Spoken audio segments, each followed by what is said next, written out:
The dust swirled around the small wooden cabin as Sarah McKenna clutched her 3-year-old son Tommy closer to her chest.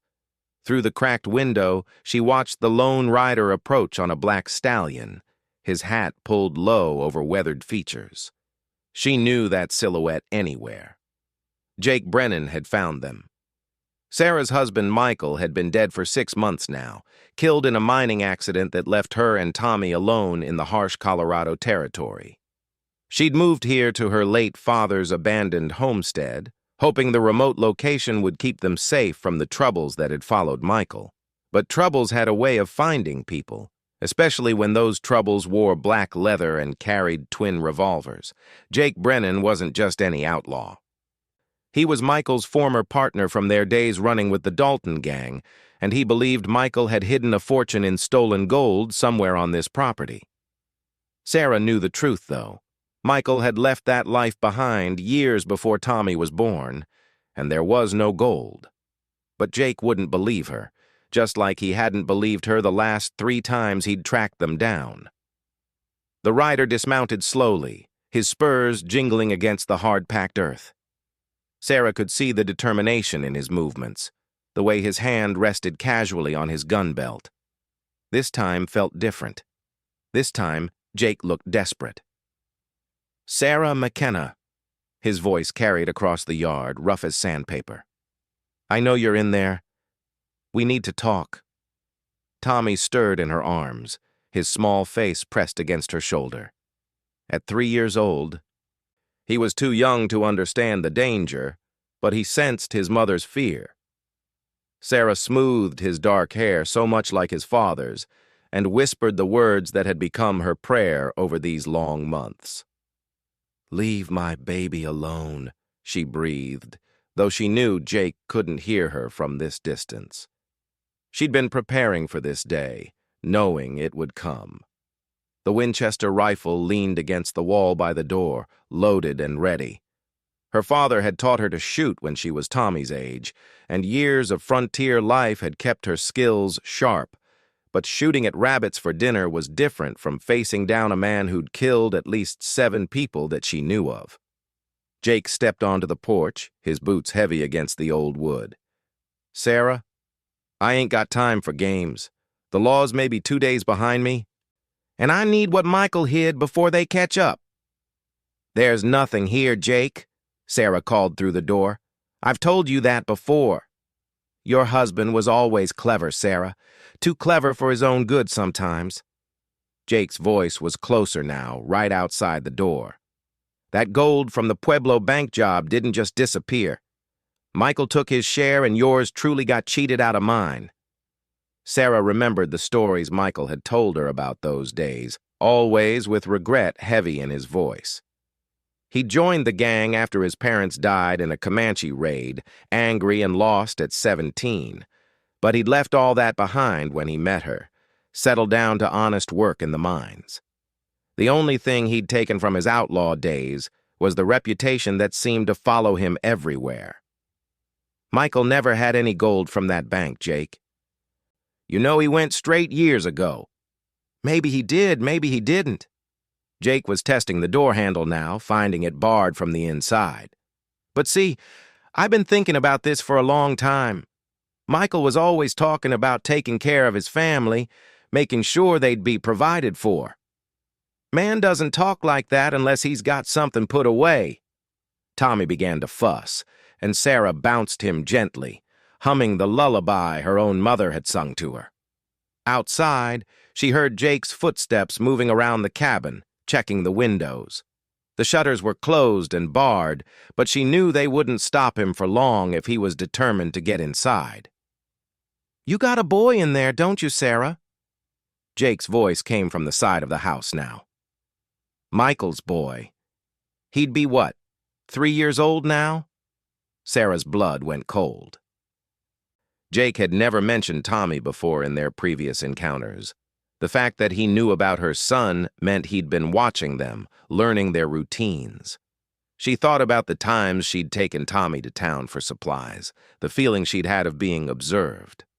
Jake had been patient, gathering information. Children shouldn't suffer for their father's sins, Jake continued, his tone almost conversational. But they shouldn't benefit from them either. That gold belongs to me, Sarah. I earned it with my blood and sweat, and I ain't leaving here without it. Sarah's mind raced through her options. The cabin had no back door. Her father had built it against a rocky outcropping that made rear access impossible.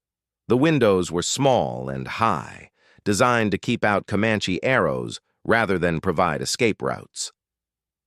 She was trapped with nowhere to run, but she wasn't helpless. Michael had taught her things beyond shooting, how to read a man's intentions, how to use words as weapons when bullets weren't an option. Jake wanted something he believed was here. That gave her leverage, as long as she could convince him she might cooperate. "Jake," she called out, making her voice sound tired and defeated. "If there was gold here, don't you think I'd have used it by now?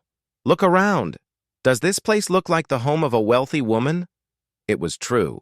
The cabin was barely more than a shack, with gaps between the logs that let in the winter wind and a roof that leaked when it rained hard.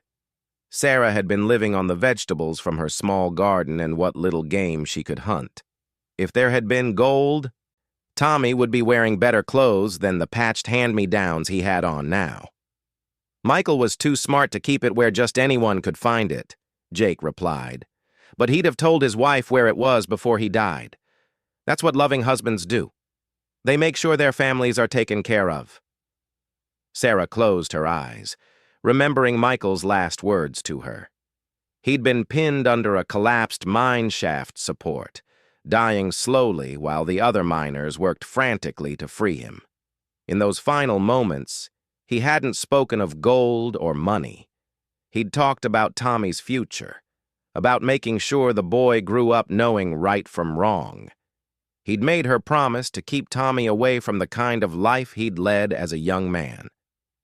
"The only thing Michael left me was this land and his good name," Sarah said firmly. "And I'll be damned if I let you take either one." She heard Jake laugh, but there was no humor in it. "His good name? Sarah, your husband was wanted in 3 territories when he died. The only reason the law didn't come after him here was because I never told them where he was hiding." That was a lie, and Sarah knew it. Michael had confided in her about his past, including the fact that there were no longer any active warrants against him. The Pueblo bank robbery had been 7 years ago, and the statute of limitations had run out on all but the most serious charges. Jake was desperate, and desperate men told desperate lies. "You're running out of time, Jake," Sarah said, surprising herself with how steady her voice sounded. "You said yourself the law is only 2 days behind you. Even if there was gold here, you wouldn't have time to find it." "Oh, but I would," Jake replied, and she could hear the grin in his voice. "See, I've got a new plan. Instead of looking for the gold myself, I'm going to take you and the boy with me. You can search for it while we ride, and I'll keep little Tommy safe until you remember where Daddy hid his treasure." Sarah's heart hammered against her ribs. This was what she'd feared most, not death, but the thought of Tommy being raised by a man like Jake Brennan. She thought of all the stories Michael had told her about Jake's cruelty, his enjoyment of other people's pain. Tommy would either die during the journey or worse, survive to become another version of Jake himself. "I won't let you take him," Sarah whispered, then louder. "I won't let you take my son. You don't have much choice in the matter, Sarah. I'm coming in now, and you can either open this door peaceful-like or I can shoot the lock off. Either way, we're leaving here together." Sarah heard his spurs approaching the front door again, and she made her decision. Setting Tommy down gently in the corner where he'd be safest, she picked up the Winchester and checked the chamber. 6 shots, and she'd need to make them count. "Leave my baby alone," she said again, this time loud enough for Jake to hear. "This is your last warning. Now, Sarah, you know you ain't going to shoot me. You're a good Christian woman, not a killer." But Jake was wrong about that. Sarah had killed before. A rabid wolf that had threatened their livestock, bandits who'd tried to rob their wagon on the trail. She'd do it again to protect her son. The difference was, This time, her target could shoot back. The door shuddered as Jake's boot hit it, testing the strength of the bar. Sarah raised the rifle, aiming at chest level. She knew she'd only get one clear shot before Jake took cover or rushed her. It had to count. "Last chance, Sarah. Open up or I start shooting through the walls." "Last chance, Jake," she replied. "Ride away now and I won't kill you." The second kick split the wooden bar and the door flew open. Jake filled the doorway, his gun drawn and ready. For a moment, they faced each other across the small room. The outlaw who'd lived by violence his entire adult life, and the young mother who'd never wanted anything more than a peaceful life for her family. Time seemed to slow as Jake's eyes adjusted to the dim interior. Sarah could see him taking in the sparse furnishings, the lack of obvious hiding places for stolen gold. His gaze swept past Tommy, who sat quietly in the corner clutching a wooden toy horse Michael had carved for him. Then Jake's eyes found Sarah and the rifle pointed at his chest. "Well now," Jake said quietly, respect creeping into his voice for the first time. "Maybe Michael taught you more than I thought." "He taught me that some things are worth fighting for," Sarah replied, her finger steady on the trigger. "And some people aren't worth the powder it takes to blow them to hell." Jake's smile was sharp as a blade. "Which one am I, Sarah?" "That depends on what you do next." The standoff stretched between them, neither willing to be the first to move. Outside, Sarah could hear the wind picking up, blowing dust against the cabin walls. Soon it would be dark, and darkness would favor the man with more experience in violence. She had to end this now while she still had the advantage. "You know what your problem is, Jake?" Sarah said conversationally, keeping the rifle trained on him. "You never learned the difference between being feared and being respected. Michael figured that out eventually." "Michael's dead," Jake replied. "And dead men don't spend gold." "No, but they leave legacies. Michael's legacy is sleeping in that corner over there. Your legacy is going to be a shallow grave and a bounty poster with your face on it." Jake's hand twitched toward his gun, and Sarah made her choice. The Winchester roared in the confined space, filling the cabin with smoke and the smell of burned powder. But Jake was fast, faster than she'd expected. He'd thrown himself sideways as she pulled the trigger, and the bullet meant for his chest carved a furrow across his left shoulder instead.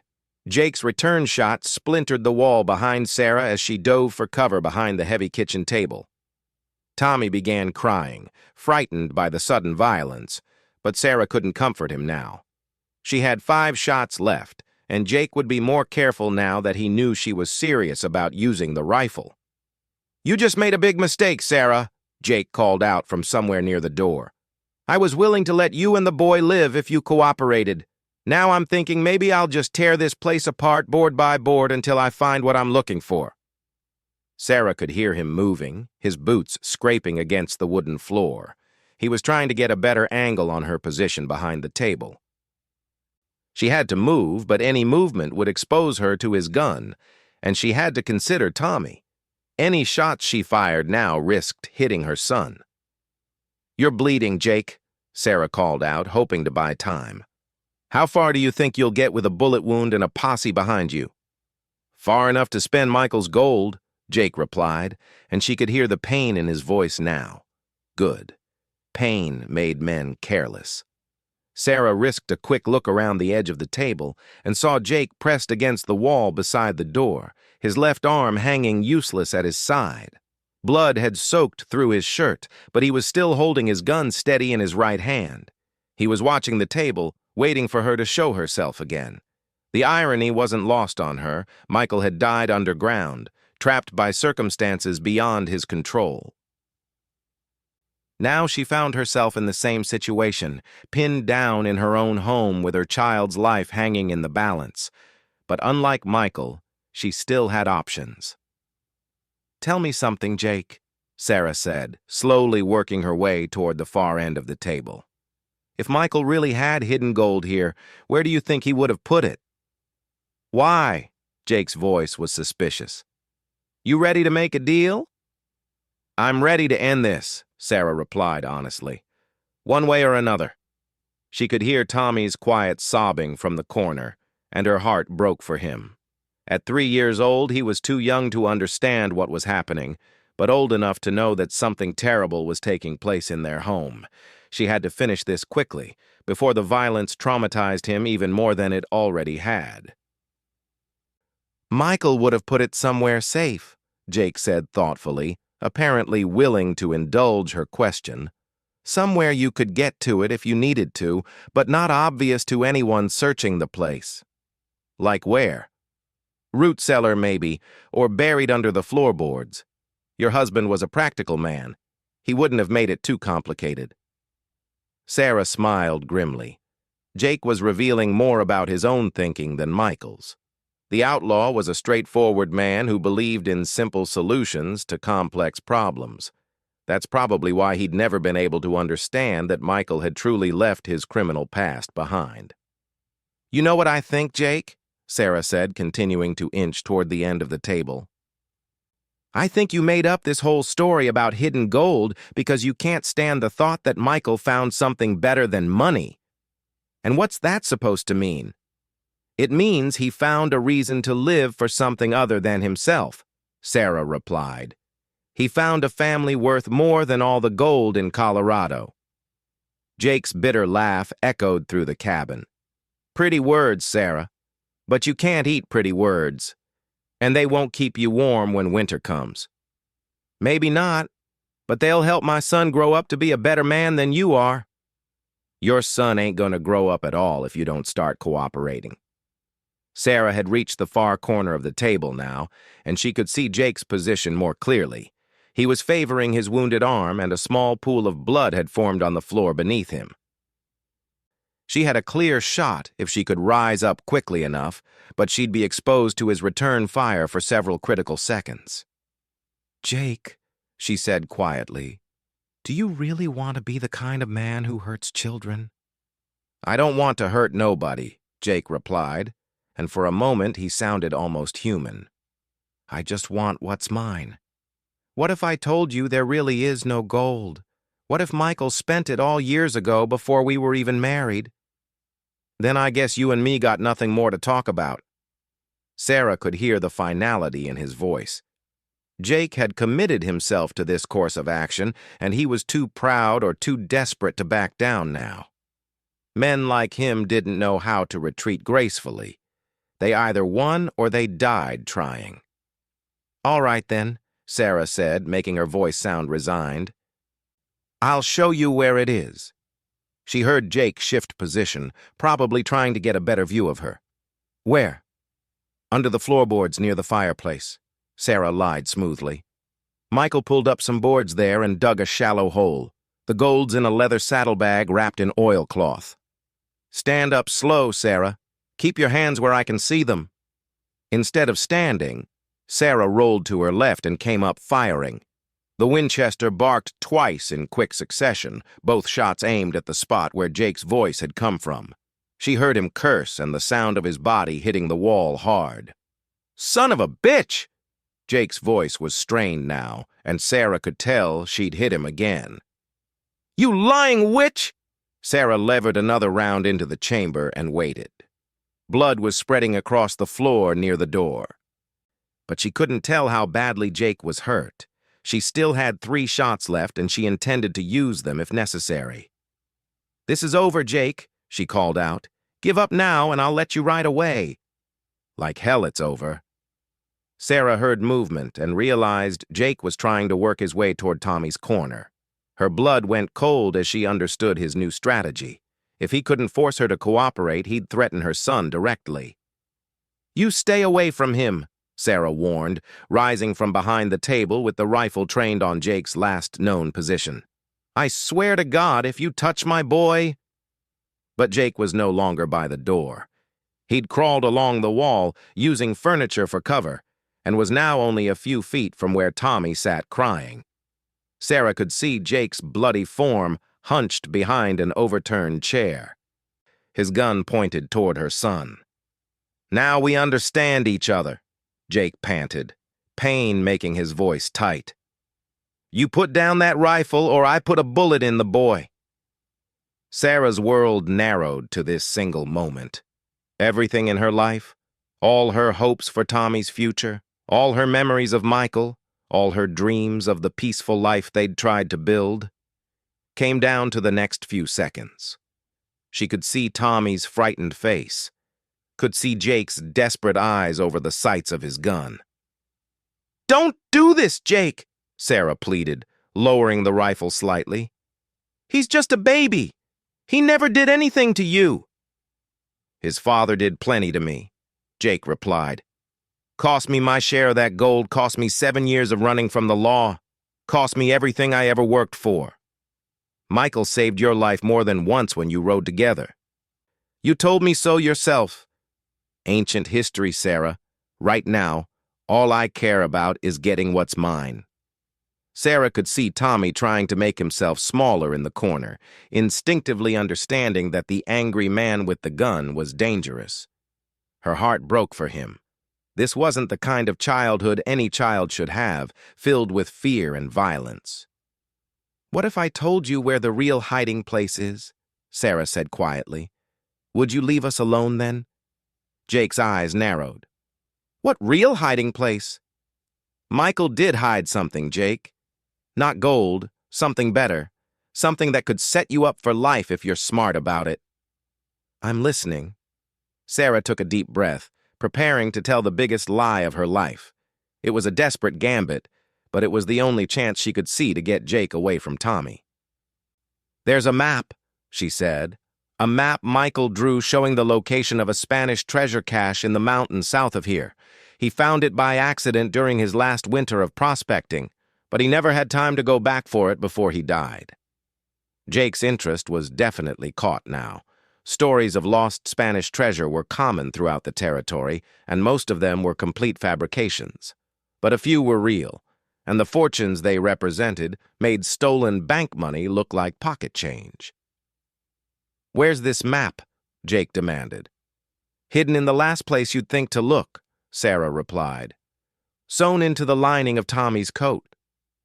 Jake glanced at the small garment hanging on a peg near the door, then back at Sarah with suspicion clear in his eyes.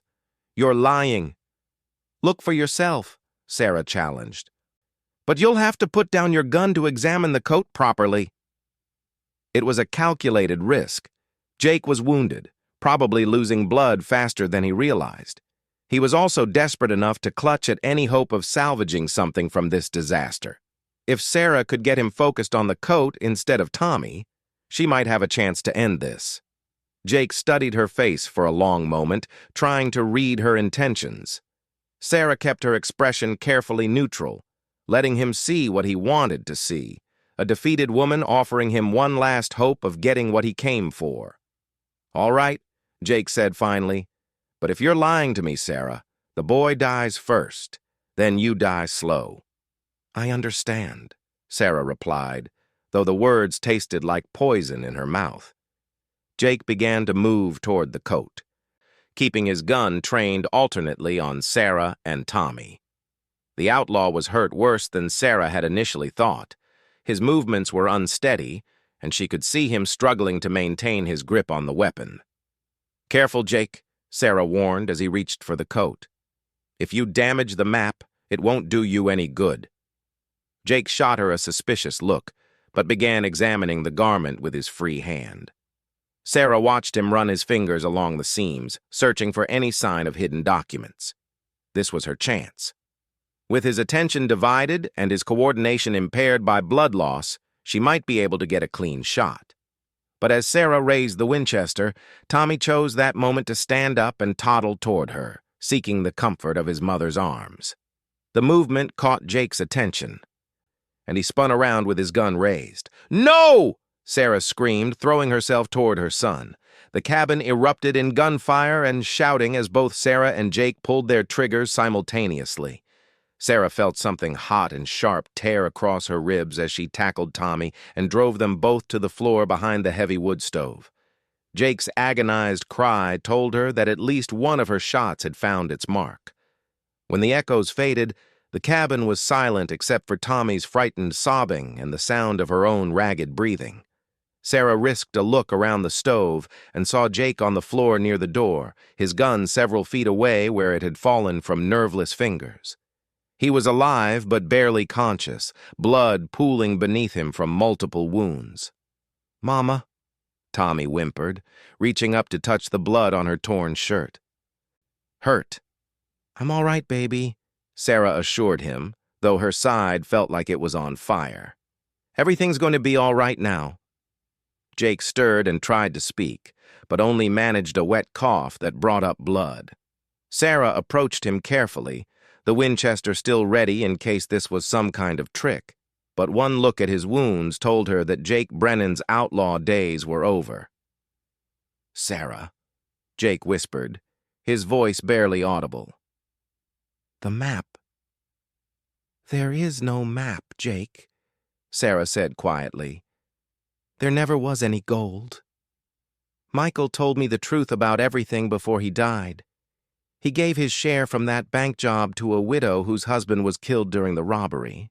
That's the kind of man he really was." Jake's eyes widened with something that might have been understanding or regret. He tried to say something else, but the effort was too much for him. His eyes closed, and his breathing became shallow and irregular. Sarah knew she should feel something, triumph, relief, maybe even pity for the dying man. But all she felt was exhaustion. Jake Brennan had been a problem that needed solving, and now it was solved. She had protected her son, and that was all that mattered. Tommy had stopped crying and was now exploring the cabin with the resilience that small children possessed. He'd already forgotten about the scary man and was more interested in the fact that some of his toys had been scattered during the violence. Sarah watched him play and felt a fierce pride in his courage. Outside, the wind was picking up as evening approached. Sarah would need to deal with Jake's body, and she'd have to decide what to tell the law when they eventually arrived. But for now, she was content to hold her son close and listen to him babble about his wooden horse and the loud noises that had scared him. "Leave my baby alone," she whispered again. But this time it was a statement of victory, rather than a plea for mercy.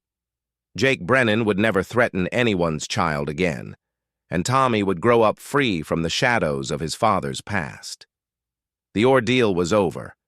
But Sarah knew their story was far from finished. There would be questions to answer, decisions to make about their future, and new challenges to face. But they would face them together, as a family should. As darkness settled over the Colorado territory, Sarah McKenna held her son in her arms and planned for tomorrow.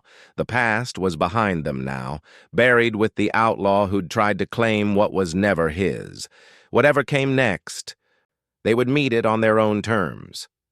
The golden light of the oil lamp cast long shadows across the cabin walls, transforming the scene of violence into something almost peaceful.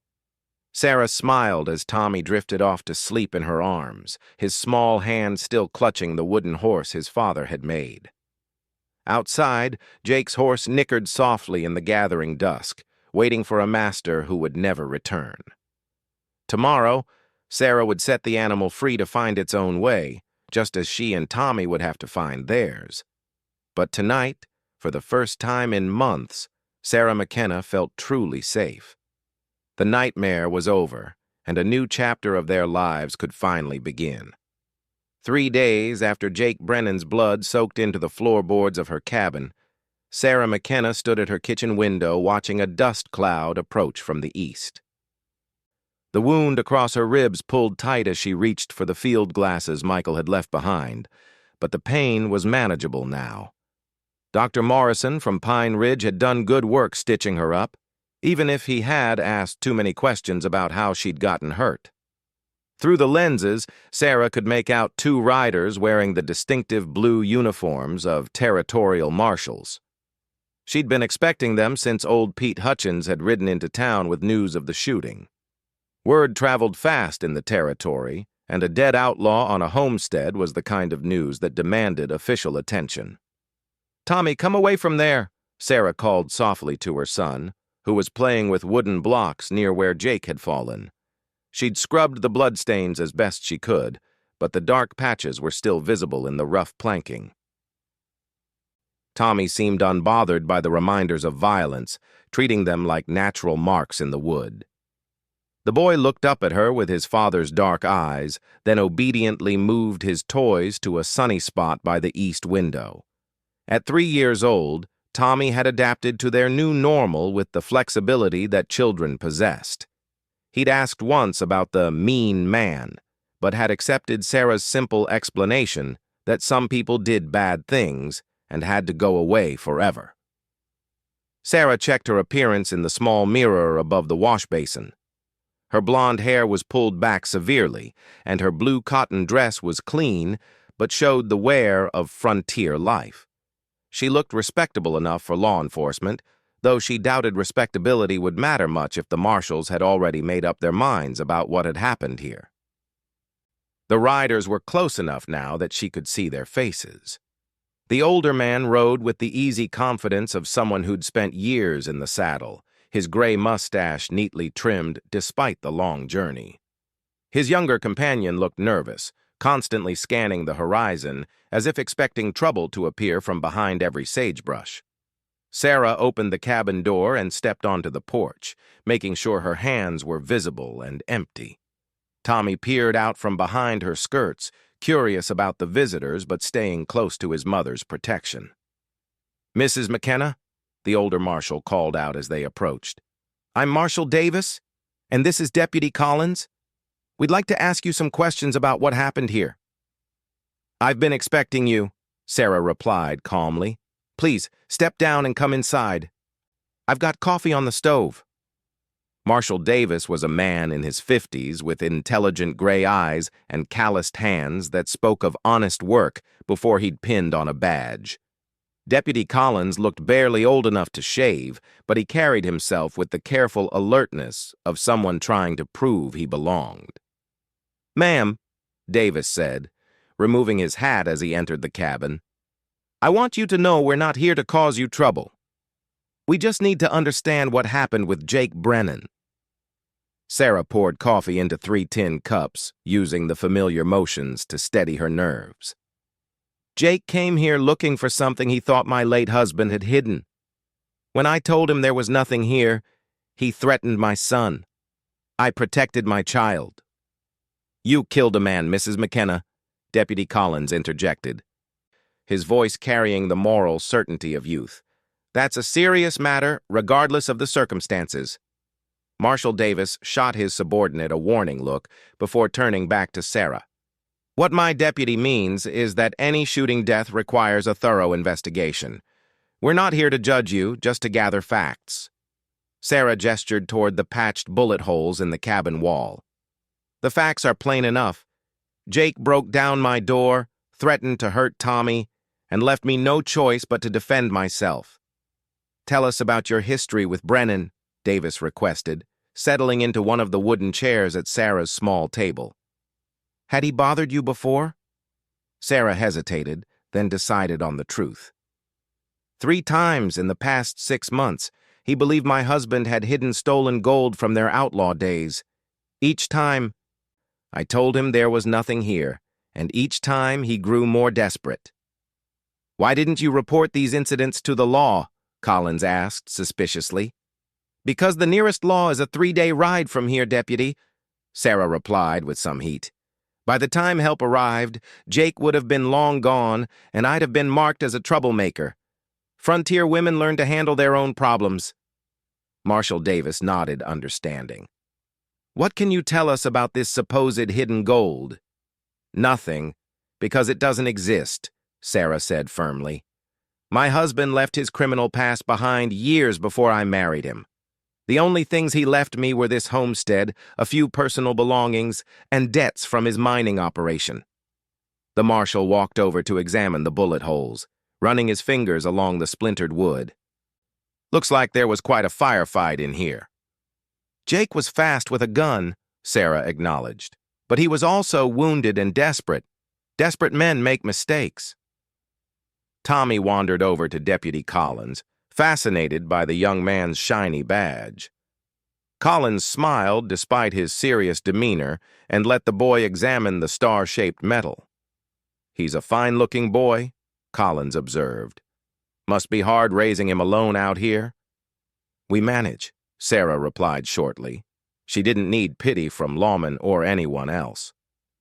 "Mrs. McKenna," Marshal Davis said carefully, "I have to ask, do you have any proof that Brennan broke in here?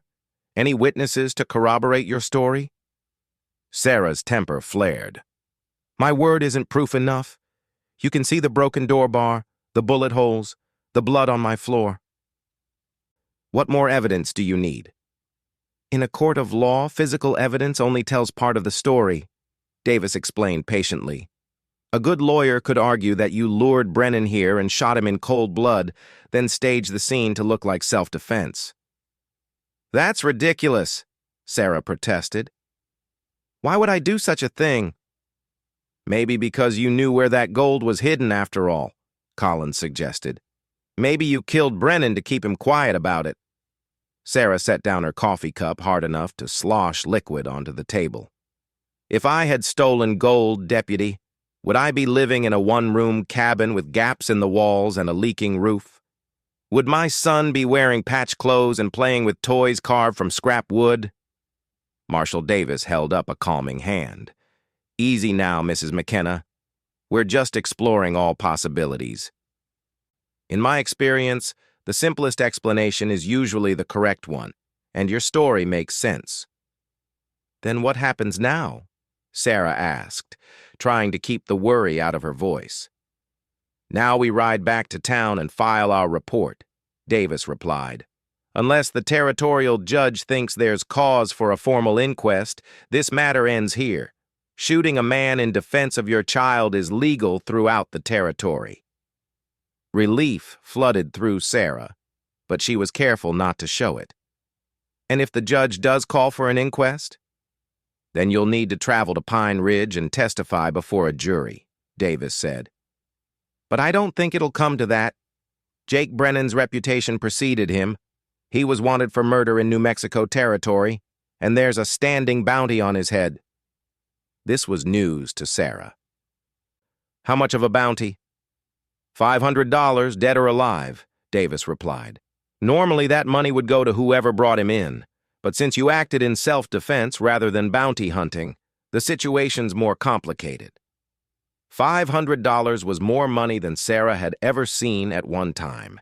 It represented months of security for her and Tommy, the ability to make real repairs to the cabin, and maybe even buy some livestock. "What would I need to do to claim it?" she asked. "File the proper papers in Pine Ridge, provide sworn testimony about the circumstances of Brennan's death, and wait for the territorial government to process the claim," Davis explained. "Could take months, and there's no guarantee they'll pay out to a civilian." Tommy had grown bored with the deputy's badge and wandered back to his toys, beginning to build an elaborate structure with his wooden blocks. Sarah watched him play and made her decision. "I'll take that chance," she said. "Tommy and I need a fresh start, and that money would go a long way toward giving us one." "There's something else you should know," Collins said, his voice gentler now. "When we searched Brennan's belongings, we found letters indicating he wasn't working alone. He had partners, Mrs. McKenna. Other men who believed in this hidden gold story." Sarah's blood went cold. "How many partners?" "At least 2, maybe more," Davis replied. The letters were signed with initials only, RT and CW, but they suggested these men were planning to join up with Brennan soon. "Join up for what purpose?" "To search this area systematically until they found what they were looking for," Davis said grimly. "Brennan's death might not end your troubles, Mrs. McKenna. It might just delay them." Sarah sank into her chair as the implications hit her. She'd thought killing Jake had solved her problems, but it had only created new ones. His partners would come looking for him eventually, and when they found his grave, they'd want answers. "What do you suggest I do?" she asked quietly. "Come to town with us," Collins urged. Find a place to stay in Pine Ridge until we can track down these other men. It's not safe for you and the boy out here alone." "This is my home," Sarah protested. "I won't be driven from my own land by threats from men I've never met." "Your land won't do you much good if you're dead," Davis pointed out bluntly. "These aren't the kind of men who'll listen to reason, Mrs. McKenna. They're criminals who've spent years believing they're owed something that probably doesn't exist." Sarah looked around the cabin that had been her sanctuary for the past 6 months. It wasn't much, but it was theirs. Here, she could raise Tommy away from the influences that had corrupted his father's youth. In town, he'd be exposed to saloons and gambling halls, to men who solved their problems with violence rather than hard work. "How long before they come?" she asked. "Could be days. Could be months," Davis admitted. "But they will come, Mrs. McKenna. Men like that don't give up easily." Tommy's block tower collapsed with a satisfying crash, and he laughed with pure delight before beginning to build it again. His innocence in the face of adult concerns reminded Sarah of what was truly important here. Her pride mattered less than her son's safety. "If I come to town, where would we stay?" she asked reluctantly. "Mrs. Henderson runs a boarding house for respectable folks," Collins suggested. "She's got a room that would suit a mother and child, and she's good people." "What about my animals? My garden? I can't just abandon everything I've worked for." "I know a family that would be willing to look after your place," Davis offered. "The Carlsons have teenage boys who could use the work, and they're honest folk." Sarah weighed her options carefully. Staying meant risking another confrontation, possibly with multiple opponents this time. Leaving meant abandoning the life she'd tried to build, but it also meant keeping Tommy safe while the law dealt with Jake's partners. "How much would Mrs. Henderson want for room and board?" she asked practically. $2 a week, meals included," Collins replied. "More than some places, but she keeps a clean house and sets a good table." $2 a week would exhaust Sarah's small savings in less than a month, even if she sold some of her possessions. But if the bounty money came through, it would be more than enough to support them while she figured out what to do next.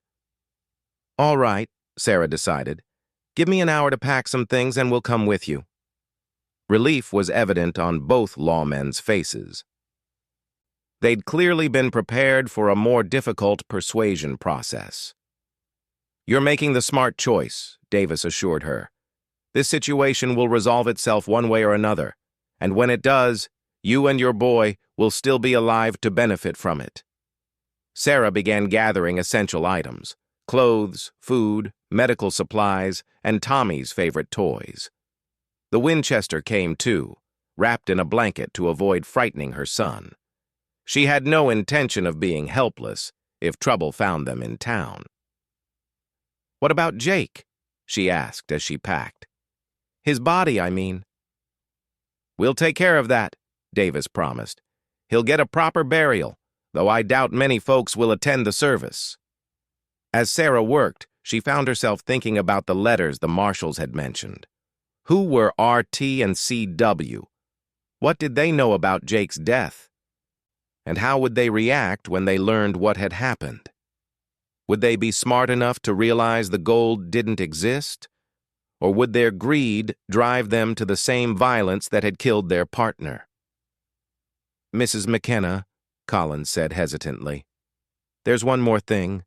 When we searched Brennan's camp, we found evidence that he'd been watching your place for weeks, maybe months. He knew your daily routines when you went to town, how you protected yourself." "What kind of evidence?" "Sketches of your cabin, notes about your movements, even drawings of you and the boy," Collins explained. "He was obsessed with finding that gold, Mrs. McKenna, obsessed enough to plan this very carefully." Sarah shuddered at the thought of Jake lurking in the wilderness, studying them like prey animals. How many times had she felt eyes on her during her daily chores? How many nights had he been out there in the darkness planning his approach? "The other men might have the same information," Davis warned. "They might know as much about your habits as Brennan did." "Then leaving is definitely the right choice," Sarah agreed. though part of her still rebelled against being driven from her home. Tommy helped by putting his wooden horse into the traveling bag, chattering happily about going to see new places. To him, this was an adventure rather than a retreat. Sarah envied his innocent enthusiasm. An hour later, they were mounted and heading east toward Pine Ridge. Sarah rode her old mare with Tommy seated in front of her, while their few possessions were loaded onto a pack horse borrowed from the marshals. Behind them, the cabin stood empty and vulnerable, looking smaller and more isolated than ever. "Will the Carlson boys really look after the place?" Sarah asked as they created a rise that hid the homestead from view. "They will," Davis assured her. "Their father fought in the war with mine. Military men understand honor and duty."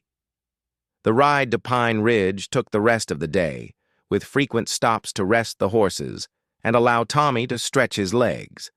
The boy had never traveled so far from home, and everything along the trail fascinated him. Distant mountains, soaring eagles, even the prairie dog colonies they passed. As the sun began to set, the lights of Pine Ridge came into view. It was a larger settlement than Sarah had expected, with perhaps 200 residents and a main street lined with businesses. She could see a church steeple, a schoolhouse, and what looked like a proper hotel alongside the usual frontier establishments. "It's bigger than I thought," Sarah commented. "Growing fast, too," Davis replied. "Railroad's supposed to come through here within the next few years, and that'll bring even more people." They stopped first at Mrs. Henderson's boarding house, a 2-story frame building with a neat garden and freshly painted shutters. The proprietress was a motherly woman in her 50s who welcomed Sarah and Tommy warmly after the marshals explained their situation. "You poor dear," Mrs. Henderson clucked sympathetically. "What a terrible ordeal you've been through. We'll get you and your boy settled in nicely, don't you worry." The room was small but clean, with a double bed, a washstand, and a window overlooking the main street. Tommy was delighted by the novelty of sleeping somewhere new, bouncing on the bed and exploring every corner of their temporary home. "Supper's at 6, Mrs. Henderson informed them. "We eat family style in the dining room, and I expect everyone to be punctual and properly dressed." After the marshals left to file their reports, Sarah found herself alone with Tommy in a strange place, listening to the unfamiliar sounds of town life drifting through the window, children playing in the street, adults calling to each other, the distant sound of a piano from one of the saloons. It was a sharp contrast to the prairie silence they were accustomed to. "Mama," Tommy asked, tugging on her skirt, "when are we going home?" "I don't know, sweetheart," Sarah replied honestly. "We have to stay here for a while until some bad men go away." "More bad men like the one who made loud noises?" "Yes, but they won't find us here," Sarah promised, hoping it was true. "We're safe now." That evening at supper, Sarah met her fellow boarders, a traveling salesman, a widow who worked as the town seamstress, and a young school teacher who'd come west to seek her fortune. They were polite but curious about the newcomers, and Sarah found herself carefully editing her story to avoid mentioning gunfights and dead outlaws. "My husband died in a mining accident," she explained. "I'm here to settle some business affairs before deciding where Tommy and I will make our new home." It was close enough to the truth to be believable, and it satisfied the other's curiosity without inviting uncomfortable questions. The school teacher, Miss Patterson, was particularly taken with Tommy and offered to help him with his letters during their stay. "He's obviously a bright child," Miss Patterson observed. "It would be a shame for his education to suffer because of circumstances beyond his control." "I'd appreciate that," Sarah replied gratefully. "I've been trying to teach him myself, but I'm not trained in proper methods." After supper, Sarah tucked Tommy into bed and sat by the window watching the town settle down for the night. Lanterns went out one by one in windows across the street, and the sounds of evening gradually gave way to the quiet of darkness. For the first time since Jake's death, Sarah allowed herself to truly think about the future. The bounty money, if it came through, would give them options they'd never had before. They could buy a house in a real town where Tommy could attend a proper school and make friends with other children. She could find work as a seamstress or cook, respectable employment that would support them without the constant struggle of frontier farming. But part of her still longed for the independence of the homestead, the satisfaction of growing her own food and answering to no one but herself. Town life meant neighbors and social expectations, gossip and judgmental attitudes about a young widow raising a child alone. A soft knock interrupted her thoughts, and she opened the door to find Deputy Collins standing in the hallway with his hat in his hands. "Sorry to bother you so late, Mrs. McKenna," he said quietly, "but Marshal Davis wanted you to know. We got word from the telegraph operator. A message came through asking about Jake Brennan's whereabouts. It was signed RT. Sarah's heart sank. How did they know to ask here? Jake must have told his partners he was heading for Pine Ridge before going to your place, Collins explained. The operator didn't answer the message, but that won't stop them for long. If they don't hear back from Jake soon, they'll come looking. How soon? Days. Maybe a week at most, Collins estimated. These men aren't patient types, Mrs. McKenna. When they don't find Jake at your homestead, they'll start asking questions in town. Sarah closed her eyes, feeling the weight of renewed threat. She'd thought bringing Tommy to Pine Ridge would end their troubles, but it had only delayed them. "What do you recommend now?" she asked. "Stay alert, stay close to town, and let us know immediately if you see anyone suspicious asking questions about you or Brennan," Collins advised. "We'll be watching too, but we can't be everywhere at once." After the deputy left, Sarah checked on Tommy, who was sleeping peacefully despite the adult concerns swirling around him. She pulled the Winchester from its hiding place and checked the loads, then positioned it within easy reach beside the bed. Tomorrow would bring new challenges, but tonight they were safe. Whatever happened next, Sarah was determined to protect her son and build the life they deserved. Jake Brennan's partners would learn, as Jake himself had learned, that threatening her child was the last mistake they'd ever make. Outside, the wind whispered through the streets of Pine Ridge, carrying the scents of sage and distant rain. Change was coming to the territory, brought by railroads and settlers, and the steady march of civilization. Sarah McKenna and her son would be part of that change, but only if they could survive the ghosts of her husband's violent past. The battle for their future was just beginning. The strangers rode into Pine Ridge on a Tuesday morning when the autumn air carried the first hint of winter's approach.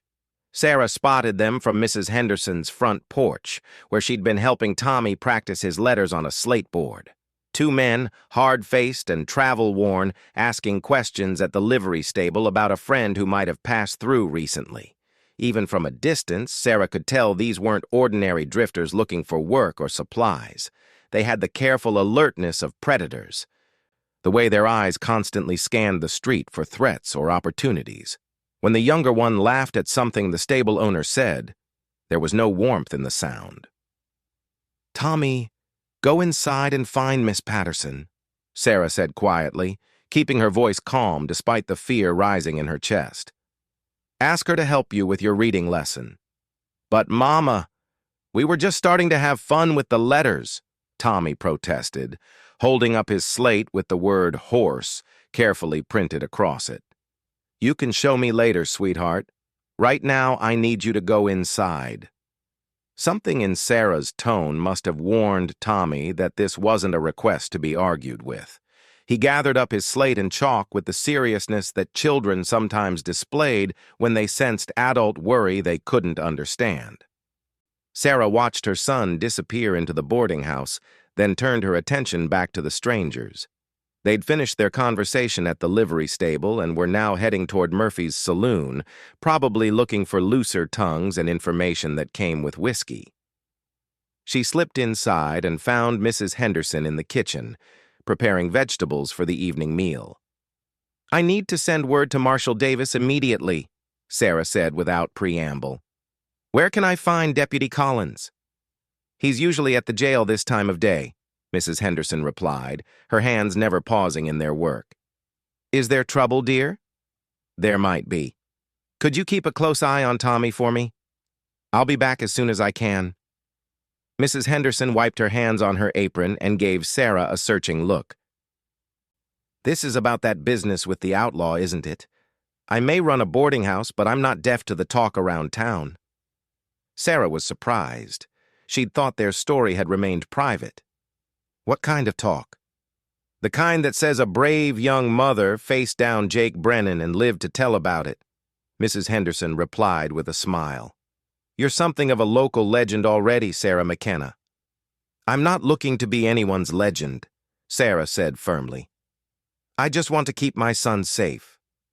"Then you go do what needs doing, and don't worry about Tommy. Miss Patterson and I will watch over him like he was our own." Sarah hurried down Main Street toward the jail, trying to look casual while keeping the two strangers in her peripheral vision. They'd disappeared into Murphy's saloon, which gave her some time before they completed their inquiries and started looking elsewhere for information. Deputy Collins was at his desk when Sarah entered the cramped jail office, cleaning his revolver with the methodical care of a professional. He looked up as she entered, immediately reading the tension in her posture. "They're here, aren't they?" he said simply. "Two men asking questions at the livery stable. I'm pretty sure they're Jake's partners." Collins set down his gun-cleaning kit and reached for his hat. "Marshal Davis is out at the Johnson place investigating some missing cattle, but he should be back by evening. In the meantime, I'll keep an eye on these visitors. What if they recognize me? What if someone tells them where Tommy and I are staying? Most folks in Pine Ridge don't know the details of what happened at your homestead," Collins assured her. "And those that do know better than to gossip with strangers. This is a tight community, Mrs. McKenna. People look out for each other." As if summoned by their conversation, the jail door opened, and a tall man in a brown suit stepped inside. Sarah recognized him as Dr. Morrison, who'd treated her wound after the shooting. "Deputy Collins, I was hoping to catch you," Dr. Morrison said, then noticed Sarah. "Mrs. McKenna, how are you feeling? Any problems with that injury?" "I'm fine, thank you," Sarah replied, though she was puzzled by his presence here. "Actually, your timing is perfect, Doc," Collins said. "Mrs. McKenna was just telling me about two strangers in town asking questions. You haven't had any unusual patients lately, have you?" Dr. Morrison's expression grew serious. "As a matter of fact, I have. Two men came to my office an hour ago claiming their friend had been injured in a hunting accident somewhere north of town. They wanted to know if anyone matching his description had been brought in for treatment." Sarah's heart raced. "What did you tell them?" "The truth. That I hadn't treated any hunting accident victims recently," Dr. Morrison replied. "But they kept pressing for details about any gunshot wounds I might have seen. They seemed particularly interested in when such injuries might have occurred." "Did you mention treating me?" Sarah asked anxiously. "Of course not. Doctor-patient confidentiality is sacred. Even out here," Dr. Morrison assured her. "But I got the impression they weren't entirely convinced by my answers." Collins stood up and buckled on his gun belt. "Sounds like they're fishing for information about Jake's fate. The question is, how long before they figure out what really happened to him?" "There's something else," Dr. Morrison continued. "While they were in my office, I overheard them discussing a woman and child who might have information about their friend's whereabouts. They mentioned the name McKenna specifically." Sarah felt the blood drain from her face. Jake's partners knew who she was and that she was connected to their missing friend. The carefully maintained fiction about settling business affairs was useless now. "How could they know my name?" she asked.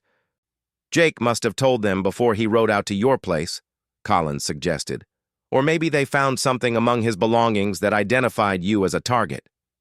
Either way, they know you're involved," Dr. Morrison said grimly. "The question is whether they know you're in Pine Ridge." Sarah thought about the questions the strangers had asked at the livery stable. If they're looking for Jake, They might assume I'm still at the homestead. Maybe we can use that to our advantage." "How do you mean?" Collins asked. "Send word to the Carlson boys to make the place look occupied. Smoke from the chimney, laundry on the line, that sort of thing. If Jake's partners ride out there expecting to find me, it'll buy us time to figure out what to do next." "That's not a bad idea," Collins agreed. "But what happens when they find the place empty? They'll come back to town with more questions." "Then we'll be ready for them," Sarah said with more confidence than she felt. Dr. Morrison cleared his throat. "I hope you'll forgive the suggestion, Mrs. McKenna, but have you considered leaving Pine Ridge entirely, taking your son somewhere these men will never find you?" "I've considered it," Sarah admitted, "but running away won't solve anything. There will always be another Jake Brennan, another set of partners, another threat. At some point, you have to make a stand." "Even if it puts your son at risk?" Dr. Morrison pressed gently. Sarah thought about Tommy practicing his letters, laughing as he built towers with his wooden blocks, the way his face lit up when Miss Patterson praised his progress. Everything she did was for his future. But what kind of future would he have if they spent their lives running from shadows? "Especially because it puts my son at risk," she said firmly. "I won't raise him to believe that good people should live in fear of bad ones." Collins nodded approvingly. "Then let's figure out how to end this once and for all." They spent the next hour developing a plan that would draw Jake's partners into the open while minimizing the danger to innocent bystanders. Collins would send a message to the Carlson boys about maintaining the appearance of occupation at Sarah's homestead. Dr. Morrison would continue to monitor any medical inquiries from the strangers, and Sarah would remain at the boarding house, staying alert, but visible enough that the men would eventually approach her directly. "The important thing is not to let them isolate you," Collins warned. "As long as you stay in public places with witnesses around, they'll be limited in what they can do." Sarah returned to the boarding house to find Tommy helping Miss Patterson prepare lessons for the town's children. He looked up as she entered, his face bright with the enthusiasm of a child engaged in meaningful work. "Mama, look what I made!" He held up a slate showing several words written in his careful, uneven script. "Miss Patterson says I'm a natural scholar." "That's wonderful, sweetheart," Sarah said, managing a smile despite her worry. "Why don't you show Mrs. Henderson too? I think she'd be impressed." As Tommy scampered off to find the boarding house proprietress, Miss Patterson studied Sarah's face with the perceptive gaze of someone accustomed to reading the moods of others. "The men who came to town today," she said quietly, "they're connected to your troubles, aren't they?" Sarah was startled by the young woman's directness. "What makes you think that?" "I've been teaching school for 3 years in towns like this," Miss Patterson explained. "You learn to recognize the difference between ordinary travelers and men who bring trouble with them. Those two have the look of bounty hunters, or worse." "They're looking for information about what happened to their partner," Sarah admitted. "He's the one who threatened Tommy." Miss Patterson nodded, understanding. "Then we'll need to be extra careful. Children sense fear in adults even when we try to hide it. Tommy's been through enough trauma already."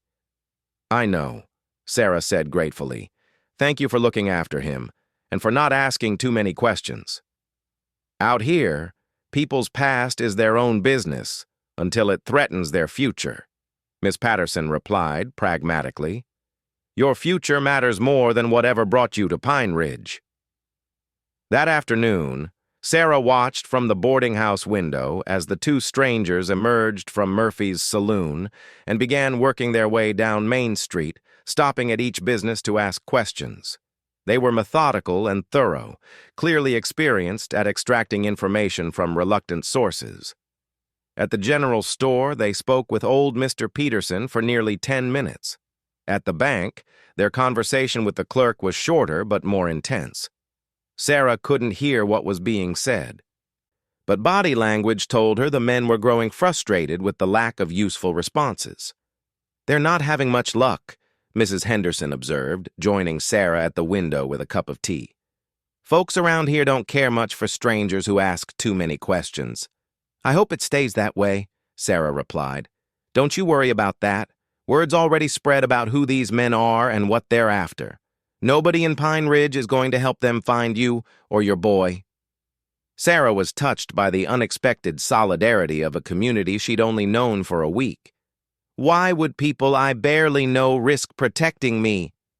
Because you stood up to a killer to protect your child, Mrs. Henderson said simply. Around here, that makes you family. As evening approached, Sarah helped serve supper in the boarding house dining room, keeping one eye on the window and one ear tuned to the conversation of her fellow residents. The traveling salesman had heard about the strangers from contacts at the hotel. The widow who worked as a seamstress reported they'd visited her shop asking about women with young children who might be new to town. They're getting closer, Miss Patterson observed quietly as they cleared dishes after the meal. I know, Sarah replied, but they still don't know exactly where I am. What will you do when they find you? Sarah thought about the Winchester hidden in her room, about the skills Michael had taught her for reading dangerous men, about the determination that had carried her through 6 months of frontier isolation. Whatever I have to do to keep Tommy safe, she said. That night, Sarah sat by her window with the rifle across her lap, watching the street for any sign of movement. Tommy slept peacefully, unaware of the threats circling outside their temporary sanctuary. The weight of protecting him had never felt heavier, but neither had her resolve to see it through. Near midnight, she saw a figure moving stealthily along the shadows on the opposite side of the street. The man paused outside the boarding house, studying the building as if memorizing its layout. Sarah couldn't make out his features in the darkness, but something about his posture suggested patience and calculation.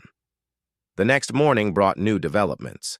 Deputy Collins arrived early with news that one of the strangers had ridden out toward Sarah's homestead at dawn, while the other remained in town to continue his inquiries. They're splitting up to cover more ground, Collins explained. The one who rode out should find signs of occupation at your place, but when he investigates more closely, he'll realize it's a deception. How long do we have? Sarah asked. Maybe a day, possibly 2 if he's cautious about approaching the cabin. But he'll be back, and when he returns, both men will know you're not at the homestead. Sarah made her decision. Then it's time to force their hand. I want to meet with the one who stayed in town. That's too dangerous, Collins protested. These aren't men who negotiate in good faith. Neither was Jake Brennan, but I handled him, Sarah pointed out. Sometimes the only way to end a threat is to face it directly. Collins studied her face, seeing the same determination that had impressed Marshal Davis. If you're set on this course, we'll do it right. No isolated meetings, no opportunities for them to take you by surprise.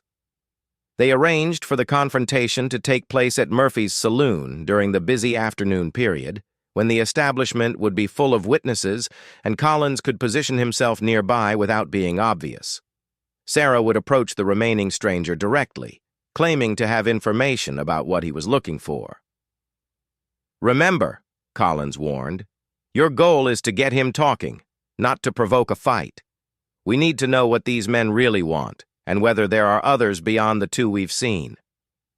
Sarah spent the morning preparing Tommy for the possibility that their afternoon might not go according to plan. She packed their essential belongings and made arrangements with Mrs. Henderson for the boy's care if events turned dangerous. Where are you going, Mama? Tommy asked as he watched her checking the loads in Michael's old revolver. I have to talk to some men about their friend, Sarah explained carefully. It's grown-up business, but it's important. The bad men like the one who made loud noises? Maybe, Sarah admitted. But there are good men here too, and they're going to help make sure you stay safe. Tommy considered this with the seriousness that had become his trademark since their ordeal began. Will you come back?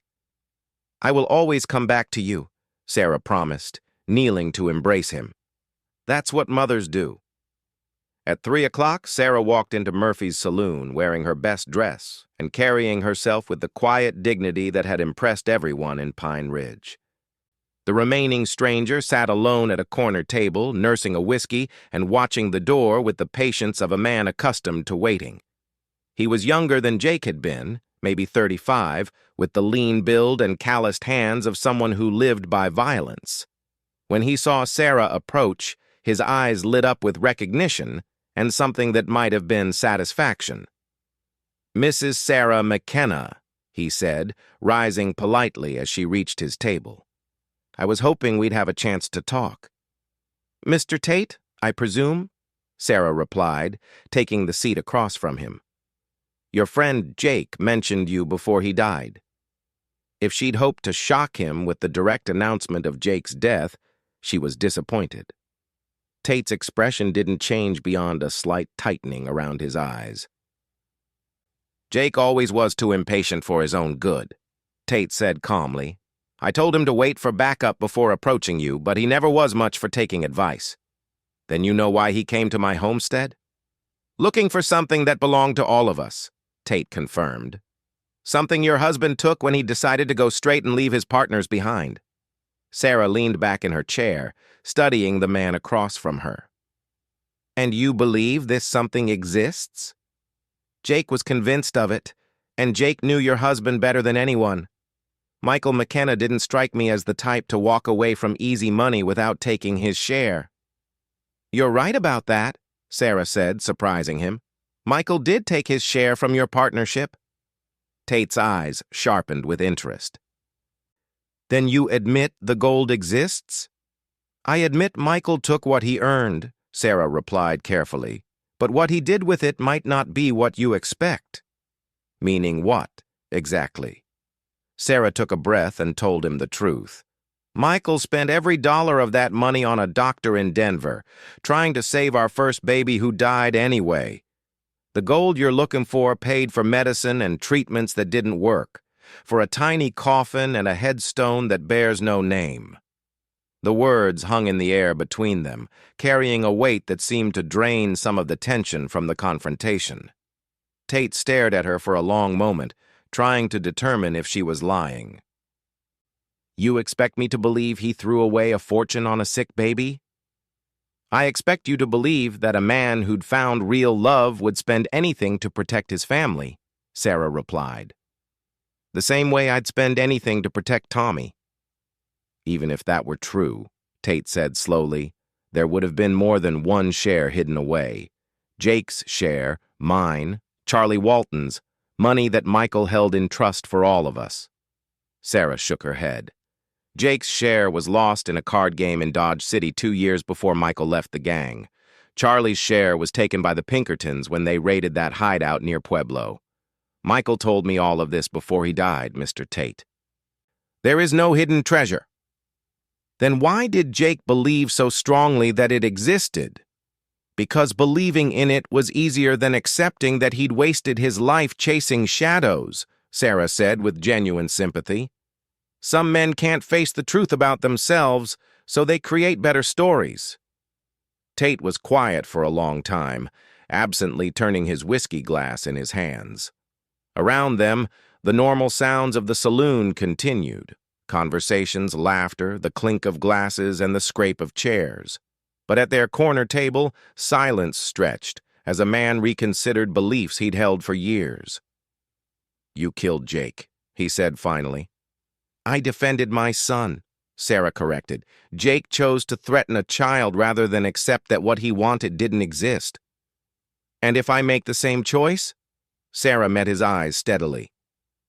"Then you'll meet the same fate." Tate actually smiled at that, though there was no humor in it. "You're not what I expected, Mrs. McKenna. Jake said you were just a simple farm wife scared of her own shadow." "Jake saw what he wanted to see," Sarah replied. "Men like him always underestimate women like me." "Maybe so," Tate acknowledged. "But that still leaves us with a problem. My partner Charlie rode out to your homestead this morning. When he comes back and finds out Jake is dead, he's going to want someone to pay for it." "Then Charlie will have to be disappointed," Sarah said firmly. I won't apologize for protecting my child, and I won't be intimidated by threats from men who refuse to accept reality. Charlie's not the threatening type, Tate warned. He's the killing type. When he finds Jake's grave, he'll come back here looking for blood. And when he does, the law will be waiting for him, Sarah replied. Pine Ridge isn't some isolated homestead, Mr. Tate. There are witnesses here, people who'll stand up to men like your partner. Tate glanced around the saloon, noting the other patrons who were trying not to obviously listen to their conversation. Sarah followed his gaze and saw several men she recognized, the bank clerk, the livery stable owner, even old Mr. Peterson from the general store. All of them were armed, and all of them were watching. Seems like you've made some friends, Tate observed. I found a community, Sarah corrected, something you and your partners never learned the value of. Tate finished his whiskey and set the glass down with finality. You know, Mrs. McKenna, in another life, I might have respected you, but in this life, you killed my friend and partner. In this life, your friend threatened my son, Sarah replied without backing down. If you want to make the same mistake he did, that's your choice to make. Maybe it is, Tate said, standing up. But first, I'm going to wait for Charlie to get back from your homestead. When he does, we'll have ourselves a discussion about how to handle this situation. And then? And then we'll see if the people of Pine Ridge are as brave as you think they are when bullets start flying. Tate walked out of the saloon without looking back, leaving Sarah alone at the table with her heart pounding and her mouth dry. The confrontation had gone about as well as she could have hoped, but it had also confirmed her worst fears. Charlie Walton was apparently the most dangerous of the three partners, and he would return soon with blood on his mind. Deputy Collins appeared at her elbow moments after Tate left, having watched the entire exchange from the bar. How much of that did you hear? Sarah asked. Enough, Collins replied grimly. This Charlie Walton sounds like bad news. Worse than Jake? According to the wanted posters I've seen, considerably worse. Jake was a bank robber who sometimes killed people. Charlie's a killer who sometimes robs banks. Sarah felt a chill that had nothing to do with the autumn weather. What do we do now? Now we prepare for a siege, Collins said, and we pray that Marshal Davis gets back from the Johnson place before Charlie Walton returns from yours. That evening, Pine Ridge transformed from a peaceful frontier town into something resembling an armed camp. Word of the impending confrontation spread quickly, and the townspeople responded with a solidarity that surprised even the locals. Men checked their weapons and ammunition, women made sure their children were safely indoors, and everyone kept a watchful eye on the horizon for signs of approaching riders. Sarah spent the time writing a letter to Tommy, explaining as best she could why she'd made the choices she had and what she wanted for his future if something happened to her. It was the hardest thing she'd ever written, but also the most important. You won't need that, Mrs. Henderson said firmly when she saw Sarah sealing the envelope. This community doesn't abandon its own. I hope you're right, Sarah replied. But if I'm wrong, I want Tommy to understand why I chose to fight instead of running away. He'll understand, Mrs. Henderson assured her. Children always understand love, even when they can't understand the reasons for it. Marshal Davis returned to Pine Ridge near sunset, his horse lathered from hard riding. Deputy Collins had sent word about the situation developing in town, and Davis had pushed his mount to its limits, getting back in time to help. Status report, he requested as soon as he reached the jail. One of the partners is in town, holed up at the hotel, Collins explained. The other rode out to the McKenna homestead this morning and should be returning soon with murder on his mind. How are the townspeople holding up? Better than expected, Collins admitted. Mrs. McKenna seems to have made quite an impression during her week here. People are ready to stand with her. Davis nodded approvingly. Good. We'll need all the help we can get if this Charlie Walton is half as dangerous as his reputation suggests. As if summoned by their conversation, the sound of hoofbeats echoed down Main Street. A lone rider approached through the gathering darkness, and even at a distance, Sarah could sense the fury radiating from him like heat from a forge. Charlie Walton had returned to Pine Ridge, and the final confrontation was about to begin. The rider dismounted in front of Murphy's saloon with deliberate slowness, his movements controlled but threatening. Charlie Walton was a big man, broader and more imposing than either Jake or Tate, with the kind of presence that made smart people cross to the other side of the street. Sarah watched from the boarding house window as Walton tied his horse and stepped up onto the saloon's porch. Even from this distance, she could see the anger in his posture, the way his hand rested on his gun butt as naturally as another man might rest his hand in his pocket. "He found Jake's grave," Mrs. Henderson observed grimly from beside her. "Yes," Sarah agreed, "and now he wants revenge for something that never belonged to him in the first place." Tommy slept peacefully in their bed, exhausted from a day of learning letters and numbers with Miss Patterson. Sarah touched his dark hair gently, then picked up the Winchester and checked its loads one final time. "You don't have to face this alone," Mrs. Henderson reminded her. "Half the men in Pine Ridge are armed and waiting." "I know," Sarah replied gratefully. "But Charlie Walton came here because of me. If there's a way to end this without anyone else getting hurt, I have to try." The confrontation, when it came, was swift and decisive. Charlie Walton emerged from the saloon after consulting with his partner and began walking purposefully toward the boarding house. Marshal Davis and Deputy Collins intercepted him halfway down the street, their badges glinting in the lamplight. Sarah couldn't hear the conversation from her window, but she could see the aggressive gestures, the pointing in her direction, the way Walton's hand moved closer to his gun with each passing moment. Then Tate appeared behind Walton, and Sarah realized the two outlaws were trying to intimidate the law officers into backing down.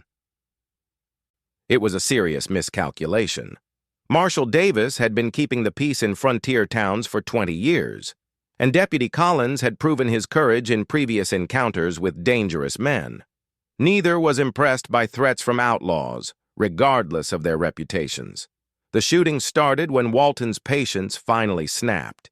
He drew fast, but not fast enough to beat Davis's experienced reflexes. The marshal's first shot took Walton high in the chest, spinning him around and sending him crashing into a hitching post. Tate tried to run, but Collins was ready for him. The deputy's shot caught the fleeing outlaw in the leg, dropping him to the muddy street where half a dozen townsmen quickly surrounded him with drawn weapons.